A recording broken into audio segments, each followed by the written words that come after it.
আমি একটা কোণায় দাঁড়িয়ে দেখছিলাম দুটি ছেলে গেরুয়া বসন পরে মন্দিরের সিঁড়ি মুছছিল। এত মন দিয়ে আমি কাউকে সিঁড়ি মুছতে দেখিনি। এত ভালোবাসা দিয়ে আমি কাউকে ধুলো তুলতে দেখিনি। সিঁড়ি নয়, যেন জননীর ত্বক থেকে ধুলো তুলছিল।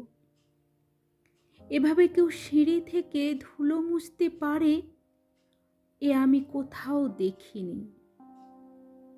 স্মৃতপ্রজ্ঞ মহারাজকে জিজ্ঞাসা করলাম, এই ছেলে দুটি কে?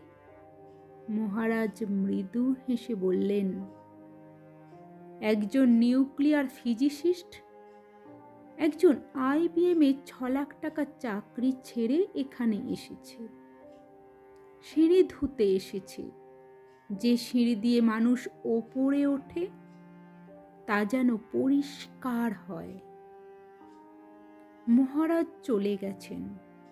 সন্ধ্যা নেমে আসছে গঙ্গায়। আমার ভেতরেও নামছে সন্ধ্যা। সারা পৃথিবীতে এত সিঁড়ি, সিঁড়িতে সিঁড়িতে এত দাগ, এত ক্রোধ, এত অপমান। আমি কবে সিঁড়ি মুছতে পারবো? আরতি শুরুর আগে মনে হলো, যে সিঁড়ি মুছতে পারে না সে কোনোদিন মানুষের চোখের জল মুছতে পারবে না।